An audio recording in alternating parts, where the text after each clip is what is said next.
Gentleman is recognized, and forgive me, but for how much time? 3. 3 minutes.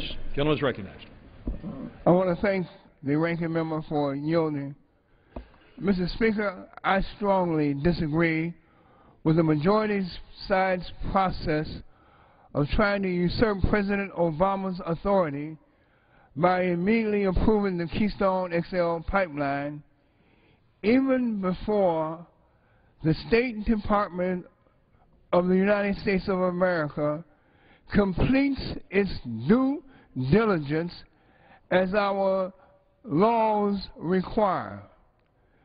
Mr. Speaker, this is not an issue about jobs for Americans, but rather it is a question of whether this Congress should exempt one foreign company from the laws of America.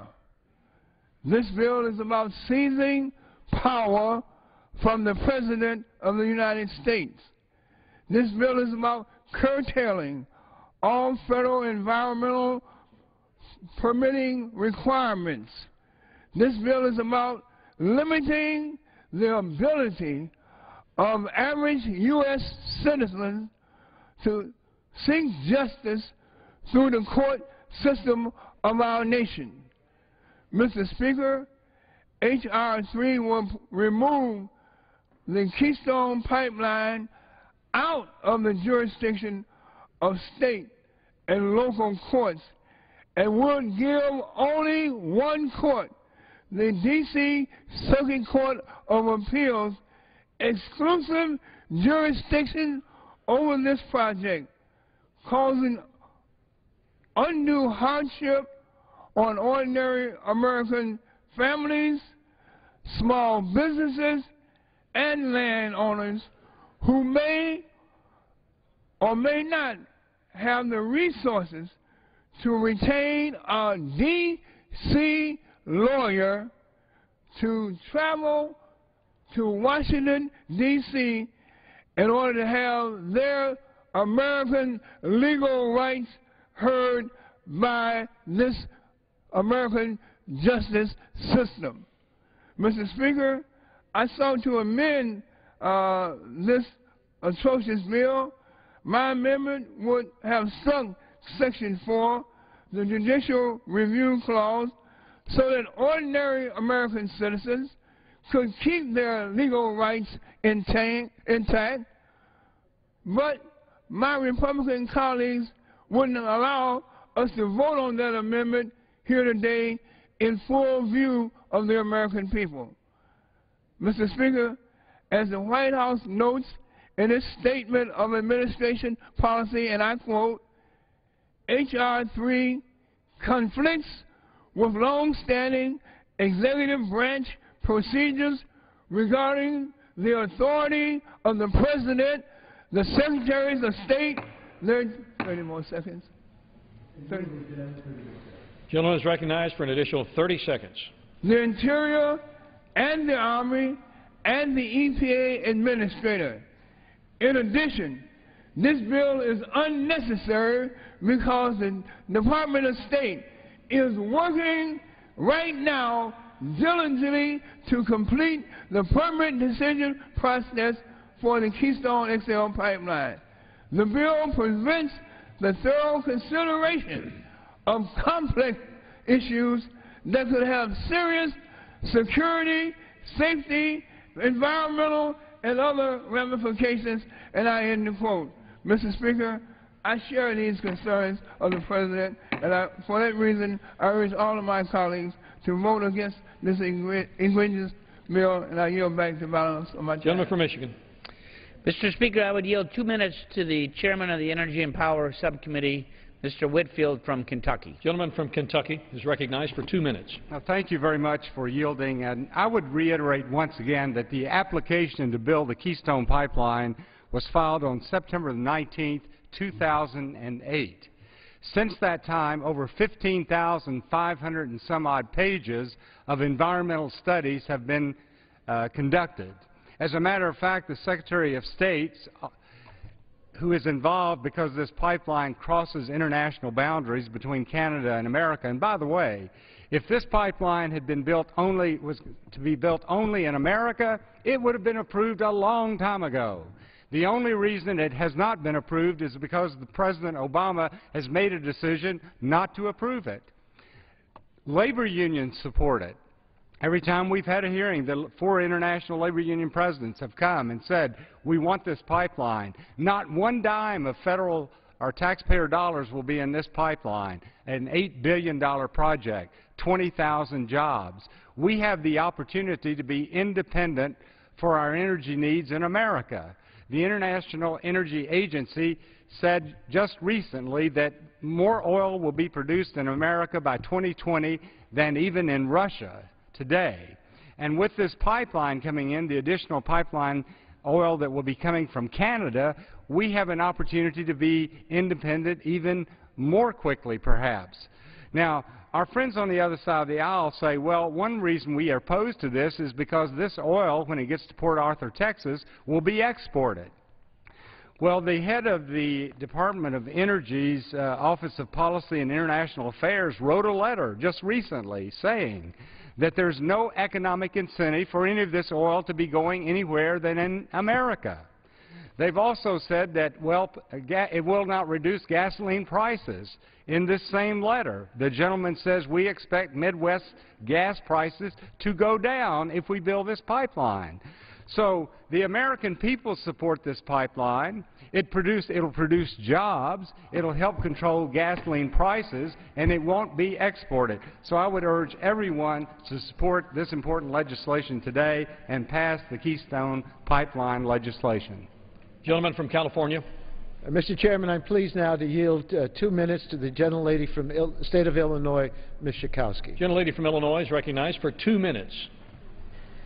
Mr. Chairman, we are privileged to be members of the single legislative body in the entire world that has the greatest opportunity to actually address the biggest challenge humankind has ever faced: the warming of our tiny planet and the devastating consequences that will follow. I'm not asking anyone to agree that humans are the cause. I'm only asking that regardless of the cause, adding more carbon to the atmosphere does put our lifestyles, ultimately the lives of generations, at peril. It won't be long before no one will view this notion as radical, and we will all be judged. We can choose now to shift toward cleaner fuel sources that will make our country forever energy independent. Or we can continue to leave American consumers subject to unpredictable oil prices and severe public health and climate changes. Our atmosphere can only absorb about 565 gigatons more of carbon dioxide before global temperatures rise 2 degrees Celsius. If that happens, the planet faces catastrophic consequences, and Keystone XL would push us toward that cliff. TransCanada's application to run a pipeline filled with the dirtiest oil on the planet right through the middle of our country, refine it, and then export it on the world OPEC market. Even those who support the pipeline should agree to examine the consequences of its construction, and this bill would prevent that from even happening. I ask my colleagues to take your heads out of the tar sands, and let's all work together to collaboratively address the crises that we face. We can meet our energy and environmental challenges together, and I yield back. Gentleman from Michigan. May I ask the Speaker how much time we've consumed on this side? Gentleman from Michigan has 6 minutes remaining. The gentleman from California has 6½ minutes remaining. I would yield a minute to the Chairman Emeritus of the Energy and Commerce Committee, the gentleman from Texas, Mr. Barton. Gentleman from Texas is recognized for 1 minute. Thank you, and I ask unanimous consent to revise and extend my remarks. Without objection. Let me say before I rise in support of this particular piece of legislation that if we want to have a debate on global warming, let the record show that the greenhouse gas emissions in the United States is at its lowest level since 1995. And that's without cap and trade, that's without command and control. It's based on the ingenuity of the American people and the market at work here in the United States. The Keystone Pipeline would simply make it possible to take oil from Canada, transport it down to the Gulf Coast of the United States to be refined into products that would either be sold in the United States or in some cases perhaps exported overseas. It would create tens of thousands of jobs in the construction phase, maintain and probably increase the number of jobs in our refinery and petrochemical complex on the Gulf Coast of the United States. It's a good piece of legislation. Only in America would this be controversial.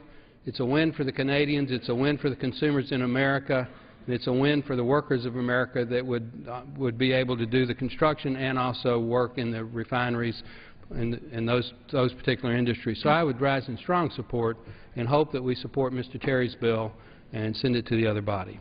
Gentleman from California. Mr. Chairman, I'm pleased at this time to yield to my colleague from the state of California, Ms. Capps, 1.5 minutes.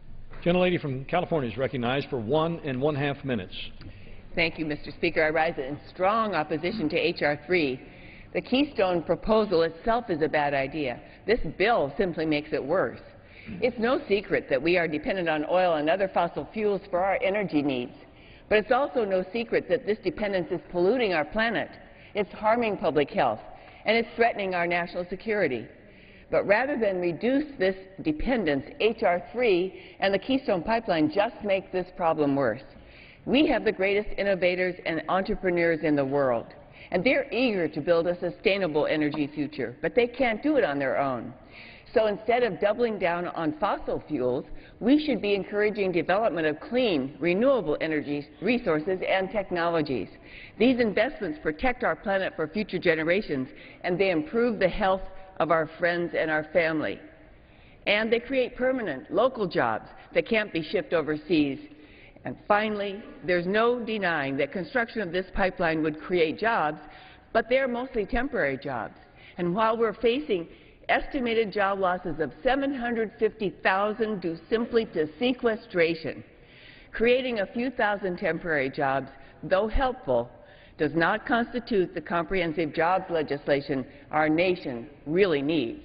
This Congress needs to take steps to move to a clean energy economy and create millions of permanent jobs right here in the USA that cannot be shipped overseas. Mr. Speaker, H.R. 3 is a giant step in the wrong direction on both counts.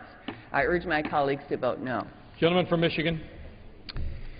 Mr. Speaker, I would yield at this point 1 minute to the gentleman from Georgia, Dr. Gingrey.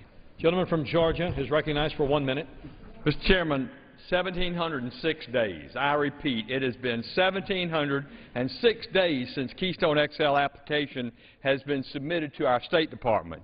Instead of moving towards energy independence and job creation by approving this pipeline, we've learned that this administration has been spending its time wiretapping journalists and targeting conservative groups for their political beliefs. Within the past 10 days, the Obama administration has spent much more time defending its violation of the First Amendment than seeking to add 830 barrels of product per day. The White House seems to care more about their own jobs than the 20,000 direct jobs and 100,000 indirect jobs created by the Keystone XL pipeline. This behavior is simply unacceptable. Mr. Chairman, it is time that this body take action to bolster our economy, move our nation towards energy independence, areas where this President has failed miserably. I urge my colleagues to support H.R. 3, and I yield back the balance of my time. Gentleman from California. Mr. Chairman, I yield to another member of the House from Georgia, the very distinguished gentleman, member of our committee, Congressman John Barrow, 1 minute. Gentleman from Georgia is recognized for 1 minute. Thank you, Mr. Speaker, and I thank the gentleman for yielding. Mr. Speaker, I'm a proud co-sponsor of this bill with my colleague from Nebraska, Mr. Terry, and these are the main reasons why. First, this pipeline will move an estimated 840,000 barrels of oil per day. That's about how much we import every day from Venezuela. Any policy that allows us to bid good riddance to countries like Venezuela is good policy in my book. Critics say that it will increase our dependence on oil as our primary source of transportation energy. But we're already totally dependent on oil for our transportation energy. This pipeline will only make us less dependent on hostile rivals and more reliant upon friendly allies for the transportation energy that we need. Critics say it will increase CO2 emissions, but this oil is going to be produced and refined and consumed by somebody. The only question is whether we get first dibs on it or whether or not we're moved to the back of the line behind countries like India and China for our own North American oil.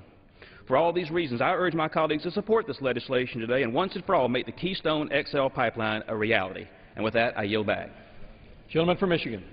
Mr. Speaker, at this point, I'd yield 1 minute to the Vice Chair of the Energy and Power Subcommittee, the gentleman from Louisiana, Mr. Scalise. Gentleman from Louisiana is recognized for 1 minute.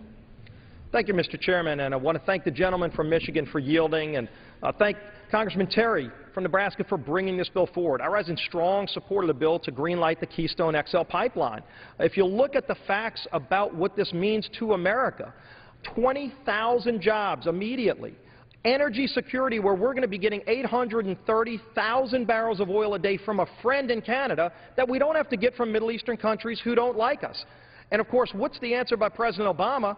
For 5 years now, he said no. He said no to American jobs. He said no to American energy security just because some radical environmental extremists have told him that they don't want this. But even the labor unions say they want this.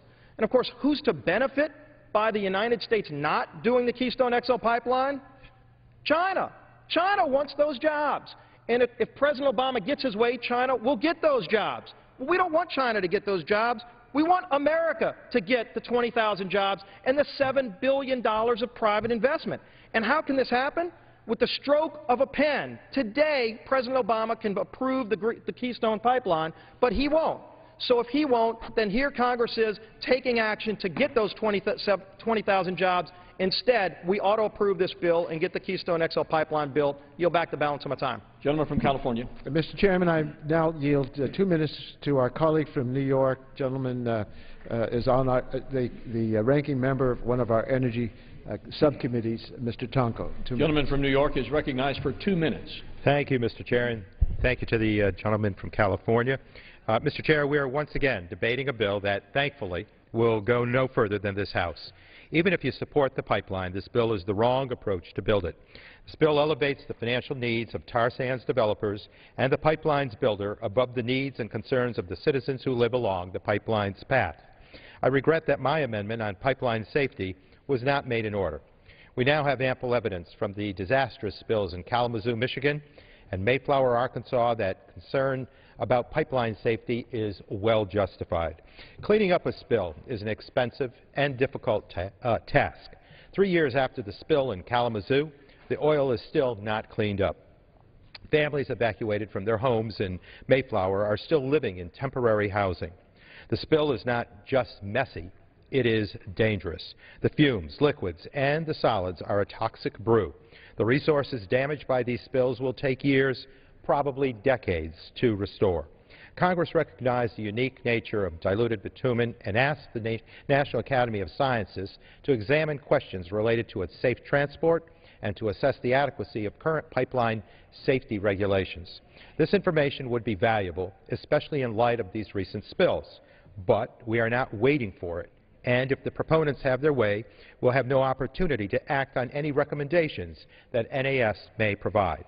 This bill promotes reckless development of a pipeline that provides little public benefits to our citizens while increasing the risks to their communities, their property, and to our natural resources. We should not bypass our laws and the administration's process for evaluating this project. With that, I urge my colleagues to reject H.R. 3, and with that also yield back the remainder of my time. Gentleman from Michigan. Mr. Speaker, I would yield a minute to the gentleman from Texas, Mr. Olson, a member of the Energy and Power Subcommittee. Gentleman from Texas is recognized for 1 minute. I thank the chairman of the Energy and Commerce Committee. I rise today in strong support of H.R. 3, which would approve the Keystone XL pipeline. The Keystone XL pipeline has been studied ad nauseum.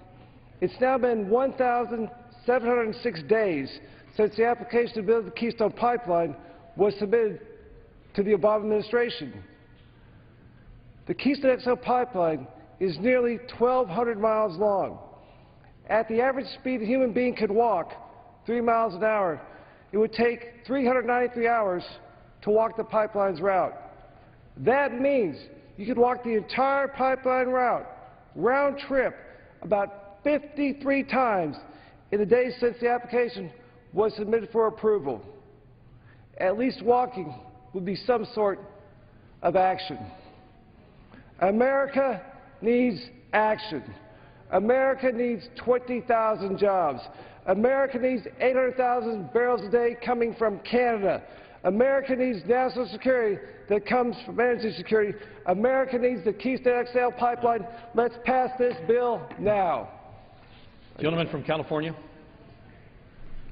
Mr. Chairman, we continue to reserve our time. Gentleman reserves his time. Gentleman from Michigan. Mr. Speaker, I'd yield a minute to the gentleman from Colorado, Mr. Gardner, a member of the Energy and Power Subcommittee. Gentleman from Colorado is recognized for 1 minute. I thank the chairman for yielding time and leading this great debate. You know, we've heard a lot of talk today about job creation, about the number of jobs that would be created by the Keystone Pipeline. As somebody who actually lives above the Ogallala Aquifer, I hate to break it to people in this chamber who apparently don't believe it, but we actually have pipelines already above the Ogallala Aquifer. We have jobs being created right now because of energy opportunity in the United States, in Canada. The fact that we can create 20,000 jobs is a good thing. The fact that the National Federation of Independent Businesses support this pipeline, the U.S. Chamber of Commerce, manufacturers, the labor unions support the construction of this pipeline. It saddens me to think that this debate has come down to a debate over job snobs. People who believe that these aren't the kind of jobs that we want, the kind of people we want working on these jobs. It's not about whether this is a pipeline that's good or bad for the environment. It's people who believe that these aren't the kind of jobs that we want in this country, and I think it's a shame that we're having that debate on the House floor right now. These jobs are good enough for America. These are the kind of jobs that we want, high-paying jobs to put people to work, to feed families, to present opportunities for the American people in a country that's seen unemployment far too high for far too long. It's time the hijacking of this agenda end. Let's develop our own energy in North America. Gentleman from California. Mr. Chairman, I'd like to inquire how many speakers there are on the other side. Mr. Speaker, if I might ask, I think, how much time do we have left on our side? Gentleman from Michigan has 1 minute remaining. Gentleman from California has 2 minutes remaining. So we have 2 speakers, unless you'd like to yield some of your time to us. We still have 2 speakers. So why don't you just have just 1 speaker left? Why don't we do 1 speaker? We'll do 1, 1, 1. Okay. Finish up. Gentleman from California, does he continue? Reserve our time. He reserves. Gentleman from Michigan. I will yield 30 seconds to the gentleman from New Jersey, Mr. Lance. Gentleman from New Jersey is recognized for 30 seconds. Thank you, Mr. Chairman. I rise in strong support of H.R. 3. Construction of the Keystone XL pipeline is a significant element of America's all-of-the-above energy policy, and it will help lower energy costs, create jobs, and reduce our dependence on dangerous sources of foreign oil. It's supported by both business and labor alike. I yield the balance of my time. Gentleman from California. Mr. Chairman, I yield myself the balance of our time. Gentleman is recognized. Killer tornadoes in Oklahoma, Hurricane Sandy in New York and the Northeast, droughts in the southwest part of this country, record heat waves are now the new normal. We've seen floods, we've seen wildfires. Haven't you noticed that we've been experiencing a change in the climate? And it hasn't been good. We don't know if all of this is because of greenhouse gases. We do know enough, however, that we don't want tar sands oil to take a chance with our only planet we live in. We want jobs. Of course we want jobs. And we don't say jobs are not good enough if they're working in the pipelines into construction, but we also want to protect this country and this planet. It's the only one we have, and the tar sands are the dirtiest oil we could possibly get. We don't need it. We shouldn't go after it and put ourselves in a greater dependence on a source that will pollute this planet with more greenhouse gases, more carbon emissions, more climate change. That will not be something we can look at with pride. I urge my colleagues to vote against this bill. Does the gentleman yield back the balance of my time? Gentleman yields back. Gentleman from Michigan. Mr. Speaker, I yield the balance of our time to the gentleman from Ohio, Mr. Johnson. Gentleman from Ohio is recognized for 45 seconds. Thank you, Mr. Chairman, for yielding, and it's coincidental that here we are talking about the environmental concerns that have been over-exaggerated about the Keystone XL pipeline. I stand in strong support of H.R. 3. The President himself has acknowledged that the environmental concerns have been over-exaggerated. This is the right thing to do for America. This is a job-creating opportunity. This is an opportunity to take energy resources from a friendly ally in Canada, use it here in America, or make sure that it goes to our friends and our allies rather than our competitors like the Chinese. Mr. Chairman, H.R. 3 is an important step moved forward in bringing energy independence and security to America, and I urge my colleagues to support it. Time's expired.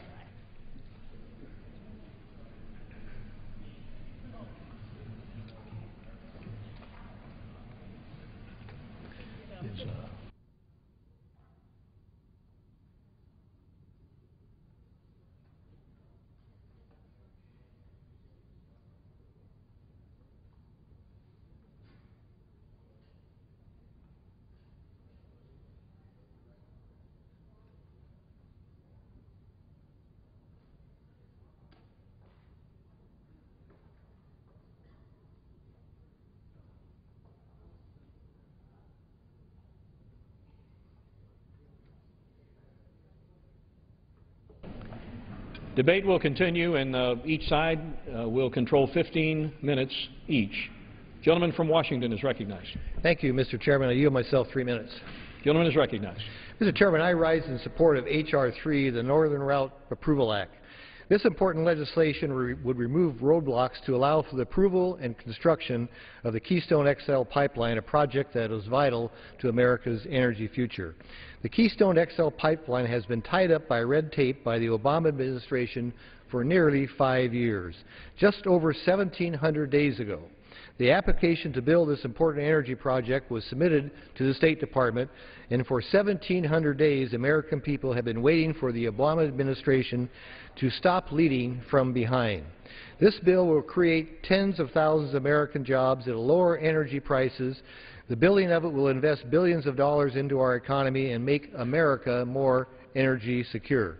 The Keystone XL pipeline will transport over 800,000 barrels of oil per day from Alberta, Canada, down to the American refineries in the Gulf of Mexico. That's half the amount that the U.S. imports from the Middle East. This bill was approved by the Natural Resources Committee with bipartisan support. The provisions under our jurisdiction will help ensure that the construction of this pipeline takes place in a timely manner without the threat of lawsuit or unnecessary delay by the Secretary of Interior. This important project has gone through extensive environmental reviews, including 2 separate EIS and over 15,000 pages of NEPA reviews. President Obama's own State Department has stated that this project will have no significant impacts on the environment. There's no credible reason for the President to continue holding up this project. That's why this project enjoys bipartisan support in both the House and the Senate. It's not a Democrat issue. It's not a Republican issue. Energy security and job creation is an American issue. This administration is the only roadblock that's standing in the way of American jobs, lower energy prices, and increased American energy security. The Northern Route Approval Act makes the Keystone XL pipeline a reality. It declares that no presidential permit shall be required to approve this pipeline, and it prevents the Obama administration from imposing further delays. So I urge my colleagues, Mr. Chairman, to support this important legislation, and I yield back the time that I yielded to me. Does the gentleman reserve his time? And I will reserve the balance of the time. Gentleman reserves his time. Gentleman from New Jersey. Mr. Speaker, I claim the time in opposition. Gentleman is recognized. Thank you. I thank the chairman. Let me begin where the gentleman from California, Mr. Waxman, completed his remarks. We are experiencing climate change. It is very expensive in lives and dollars. It is the result of the way we produce and use energy. We must make these points clear. What we are talking about with this legislation is going further down this dangerous, deadly road. Now, beyond that, this legislation we are considering today represents a complete disregard of the effect of tar sands oil on our environment and our economy. This bill would ask the United States to bear all of the environmental risk without any appreciable rewards. Less than 2 months ago, in Mayflower, Arkansas, a typical American small town, the 2,234 residents of that Arkansas River town learned what we mean by risk from an oil pipeline. As much as 7,000 barrels of oil spilled into neighboring communities and the environment. This oil was tar sands oil.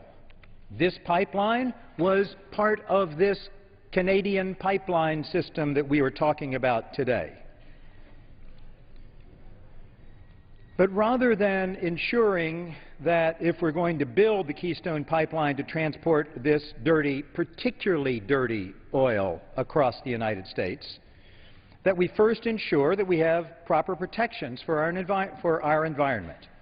This bill would take us in completely the opposite direction, while doing nothing to ensure that Keystone Oil would enhance our energy security. There's nothing whatsoever in this bill to require that the Keystone Oil actually stay in the United States. The jobs that will be created by this, according to the environmental statement prepared by the U.S. State Department, the jobs that would be created over the long term number in the few dozen, like 35, not in the thousands. Yes, there will be some construction jobs, and I want to assure our working Americans that we want jobs for them. But we want sustainable jobs that come from clean energy.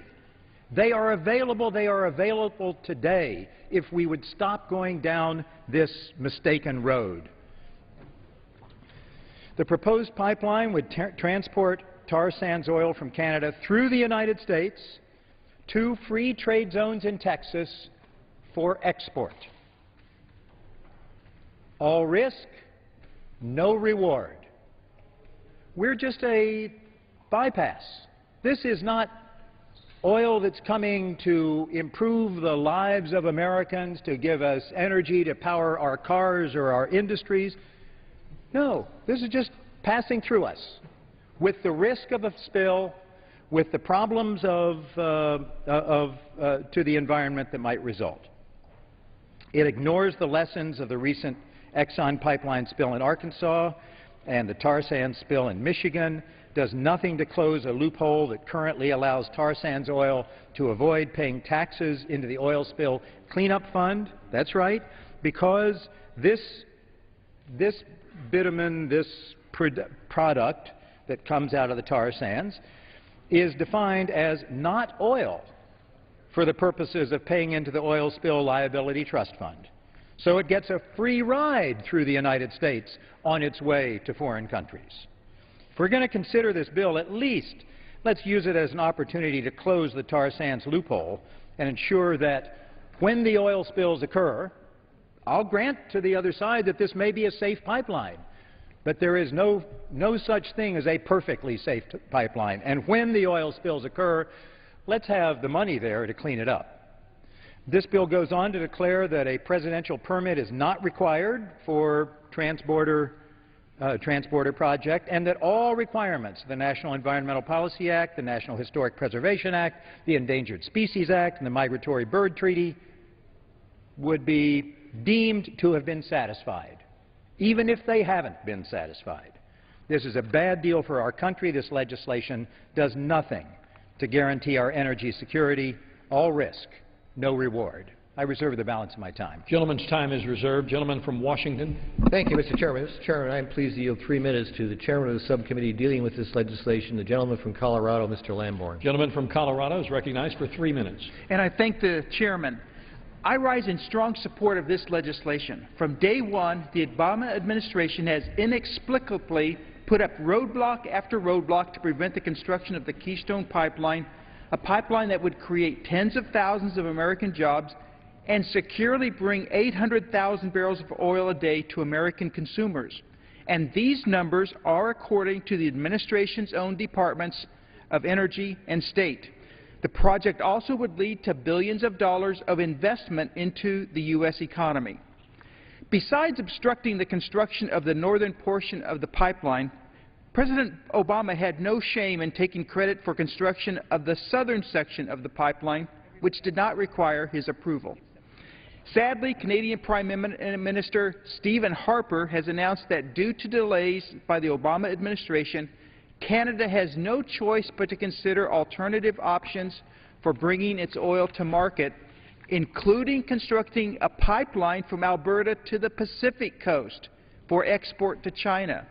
If we don't take advantage of this opportunity, somebody else will, probably China.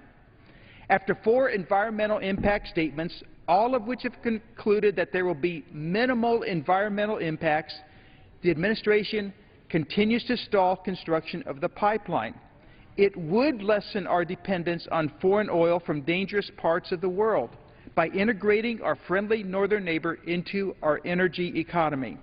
With each day that passes, we slowly lose one of the best opportunities this country has had in a generation to secure our energy independence. Since the President refuses to act, Congress will. The Northern Route Approval Act removes the President's veto and will ensure that after years of extensive studies, construction of the pipeline can move forward so America can begin to benefit from this tremendous opportunity. I urge adoption of the Act, and I yield back to the Chairman. Gentleman from New Jersey.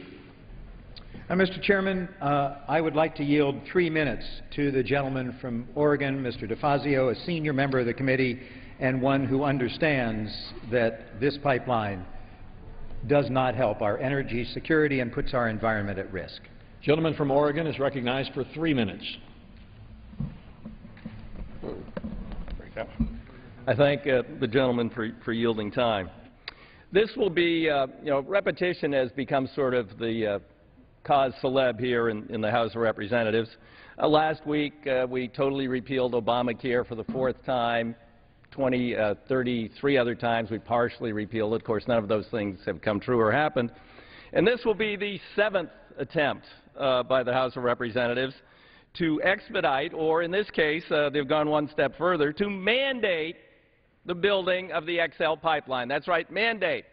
We're going to deem that an environmental impact statement done on a very different route is good for this pipeline. Now, if you follow that logic, we could just have one generic environmental impact statement for any project anywhere in the United States of America, and Congress could just deem it to have met the law and the environmental requirements. That's incredible to go that much further in this political dealing here. Now, what's going to happen? The Canadians, sadly, apparently are going to destroy their boreal forests, which are irreplaceable, to extract one of the dirtiest fossil fuels. They're then going to ship this tar sands oil through a pipeline crossing the United States of America that, as the gentleman said, will be exempt from the excise tax that all other oil companies and pipeline companies pay, American companies, some foreign companies, but everybody else pays it. They'll be exempt. They will not contribute to the Oil Spill Liability Trust Fund. And it's going to go to a refinery located in a foreign trade zone, not paying export taxes. And that refinery is half owned by the Saudis. And this is going to give us energy independence and lower prices. I mean, is it April Fool's Day? Really? Come on. This is not going to give any American a single penny off per gallon at the pump. I mean, right now we're in the annual traditional Memorial Day price gouging by the oil industry. It just happens magically every May. They're up to do a little periodic maintenance or unexpected maintenance on their plants. Gasoline's gone up 50 cents a gallon on the West Coast in the last 3 weeks. This is not a free market. It's a manipulated market. We pay the so-called world price. So even if this refinery does produce and it will export this product, it's not going to lower the world price because the Saudis over the last couple of years have tracked our increased oil production with decreases in their oil production to keep the prices high. You know, there are things we could do to bring real relief to American consumers, get the speculators out of the market, you know, and a number of other things we could do that would provide more immediate relief. But this will not provide relief. It will not be a boost for our economy. Yes, there are temporary construction jobs, but guess what? We could create a heck of a lot more construction jobs in this country if we met our obligations to better fund the Surface Transportation Trust Fund and began to deal with the crumbling infrastructure in America. Those would be real jobs that would really benefit this country. Gentleman from Washington. Thank you, Mr. Chairman. Mr. Chairman, I'm pleased to yield 1 minute to a member of the Natural Resources Committee and Subcommittee Chairman, Mr. McClintock of California. Gentleman from California is recognized for 1 minute. Mr. Speaker, ever since the Arab oil embargoes of the 1970s that ravaged our economy and produced mile-long lines around gas stations, an avowed goal of our nation has been to reduce our reliance on Middle Eastern oil.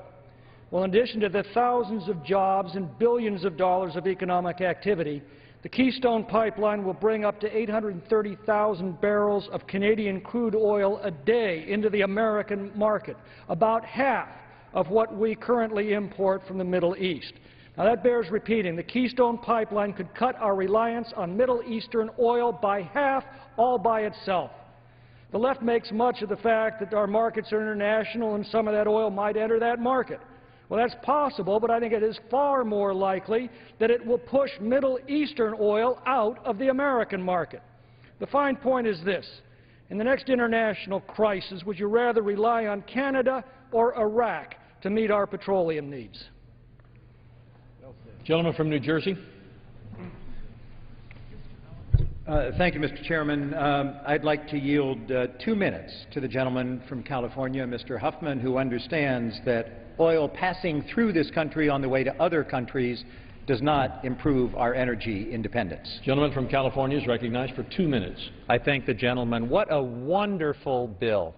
If you happen to be the Canadian oil company that reaps all the benefits, but it comes at the expense of the American economy and the global environment. We should reject this bill out of hand. This sweetheart deal approves the northern route of the Keystone XL pipeline and exempts it from the rigorous public analysis and scientific standards that American companies are held to, including the National Environmental Policy Act, the Clean Water Act, and the Migratory Bird Treaty Act, among others. Now, bear in mind that tar sands oil is already exempt from paying into the trust fund that covers oil spill cleanup. So with this bill, my colleagues are saying we should have no front-end environmental protection for this project and no backstop funding for when things go wrong. And things will go wrong. You just have to look at what happened to the Mayflower, Arkansas spill a month ago.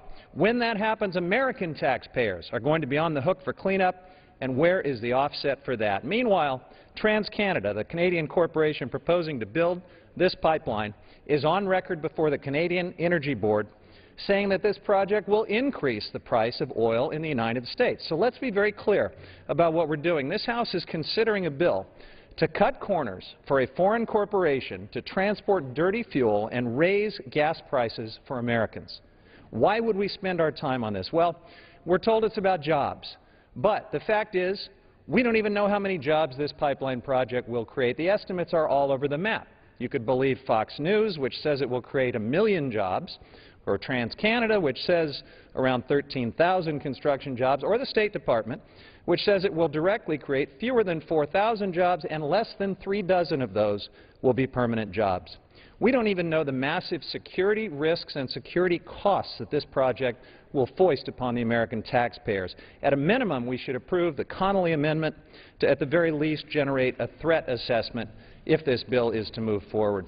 This bill, colleagues, is a betrayal of our priorities as members of the United States Congress, and with that I yield back. Gentleman from Washington.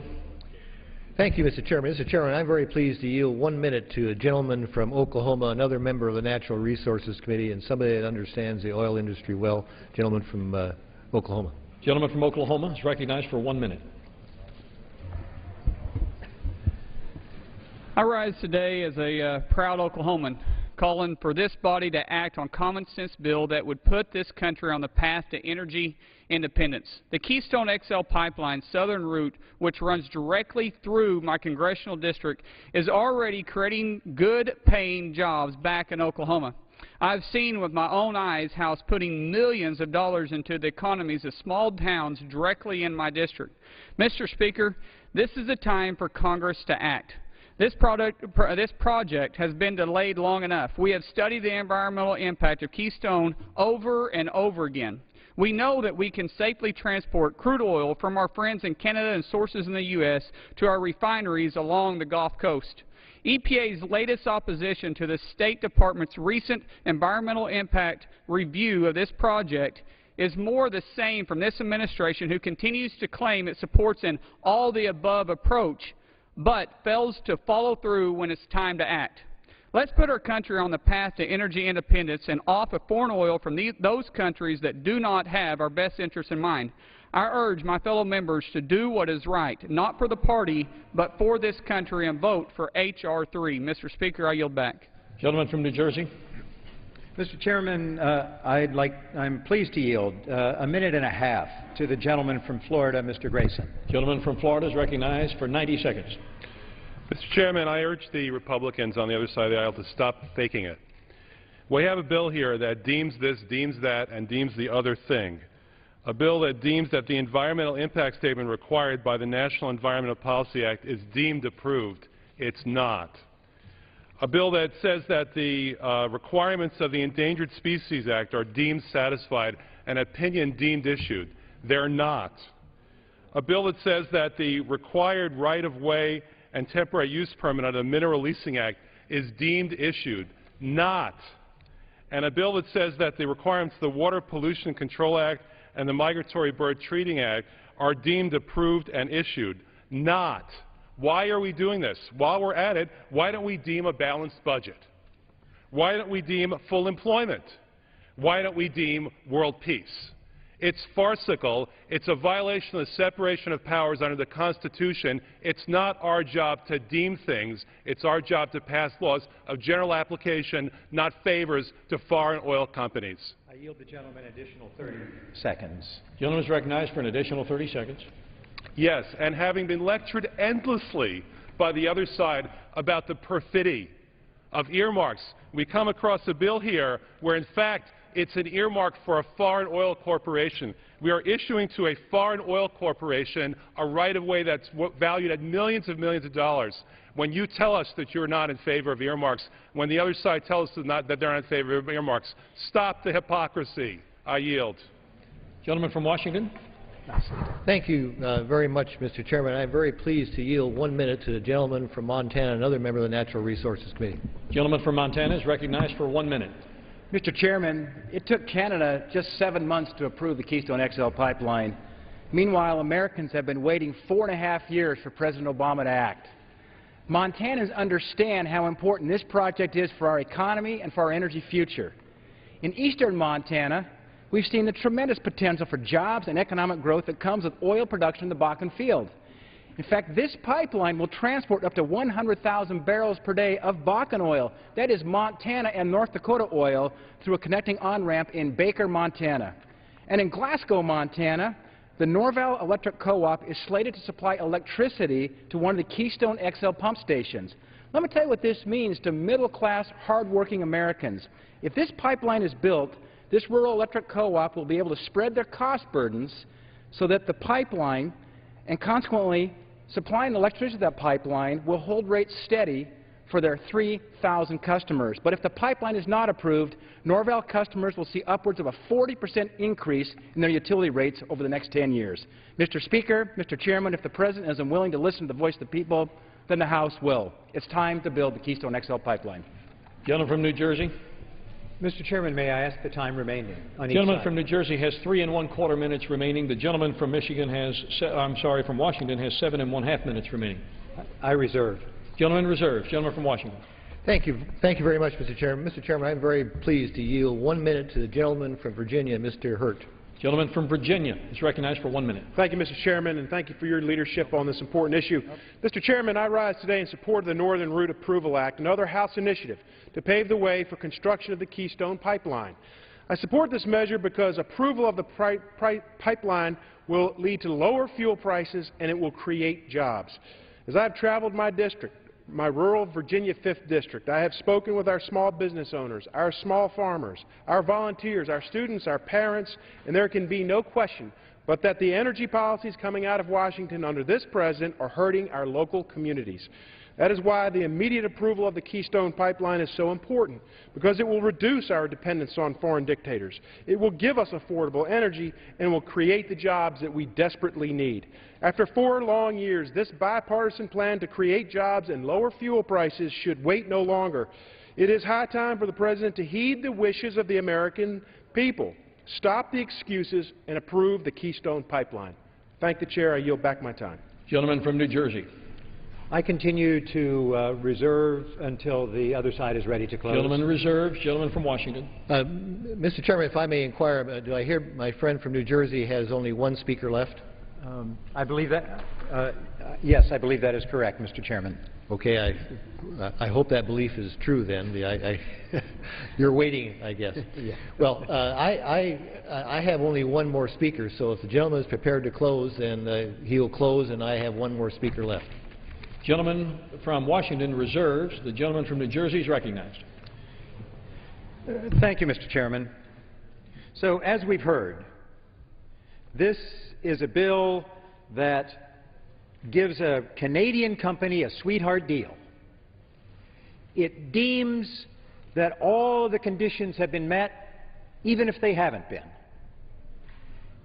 It takes a very dirty product, ships it through the United States, where we bear the risk of an oil spill.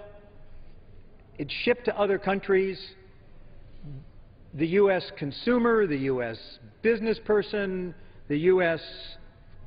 Economy derives little to no benefit from this. All risk, no reward. The Trans-Canada Keystone Pipeline, the existing part of it, which would be connected to this proposed pipeline, experienced 12 separate oil spills in 2010. In the United States, there are typically more than 3 million gallons spilled from pipelines.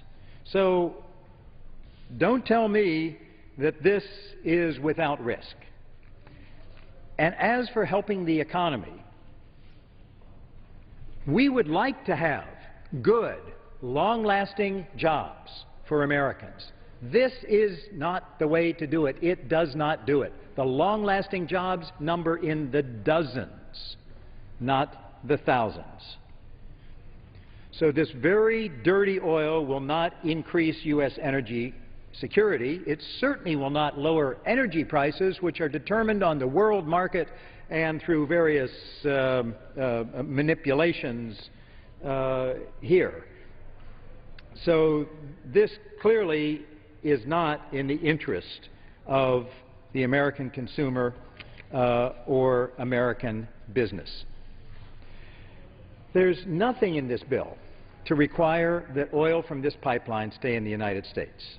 There's nothing to close the tax loophole that allows tar sands oil to avoid paying for oil cleanup. In fact, I note with some irony here that some members of the majority who have spoken today in favor of this legislation to expedite the pipeline construction have asked the chairman of Ways and Means to fix this oil spill liability trust fund loophole. In other words, to see that tar sands, this is not exempt from paying into the oil spill trust fund. But the irony is they don't want to fix it now. They want to fix it sometime in the future in a as yet imaginative or conjectural tax reform. So if they really wanted to fix it, this would be the time to do it. rather than to take a bill and ask for streamlined, no questions asked approval, take the executive branch out of the decision, give this sweetheart deal to the Canadian company, and close the books. We would regret it if that happened. I yield back the balance of my time. Gentleman from Washington. Mr. Chairman, how much time do I have remaining? The gentleman from Washington has 6.5 minutes. I am very pleased to yield the balance of my time to the Majority Whip, the gentleman from California, Mr. McCarthy. The gentleman from California is recognized. Thank you, Mr. Chairman. I rise today in support of this bill. Now, if you're like me and you go across the country, you want to listen to the American people. And two things they talk about when you tell them you're a member of Congress. They'll first say, where are the jobs? They'll second talk about Washington and say, why can't you work together? Why can't you solve this problem together? And it's not always often that we get to mesh those two together on the exact same day. But you know, today's the opportunity. Last week, I watched our President of the United States go to a small business. I love it when he goes to a small business. I was a small business owner. He went to a small business to talk about job creation, what to move America forward. And I'll be frank, lots of times my philosophy doesn't see the same as this president. But I want to work together, especially when we agree. So I listened to his words and I listened to him closely, because he talked about what was holding back job creation in America. And I quote, the president said, one of the problems that we had in the past is that sometimes it takes too long to get projects off the ground. There are all these permits and red tape and planning and this and that. And some of it's important to do, but we could do it faster. You know what? I agreed with these words of President Obama. And I looked for what could make that change. And you know, when he spoke at that small business, it just so happened the CEO of that small business was there with him. But you know where he was 24 hours before? He was right here in Congress. He was here testifying as that small business what could get America moving. You know what he talked about? Build the Keystone Pipeline. Build it. So when the president said that sometimes projects take too long to get off the ground, I think he was referring to, if it was more than 1,700 days, that was too long. When the president said that there's too much red tape, some's important, but we could do it faster, I think the president probably meant that 15,000 pages of review that we've done for Keystone is probably too much. So there's a unique ability that, yes, we can move something that can create 20,000 jobs in America today. You know what? We could be less reliant on the Middle East for our energy as well. But you know what's more important when you listen to American people? They say, why can't we do this in a bipartisan manner? You know what? It'll come off this floor in a bipartisan vote. But your question, can it come off the Senate? Well, you know what? The majority of the senators have voted for it. 17 Democrats on the other side as well. So I stand today as the majority whip saying, I agreed with President Obama's words. The only thing that is missing is the action. Today we will do our job, we'll send it to the Senate, and it will be the start of a new beginning, to put people before politics and jobs and bipartisan forward. And I yield the opportunity to do it, and I yield back. Good job. Mr. Chairman, I yield back the time. All time for general debate has expired. Pursuant to the rule, the bill shall be considered for amendment under the 5-minute rule.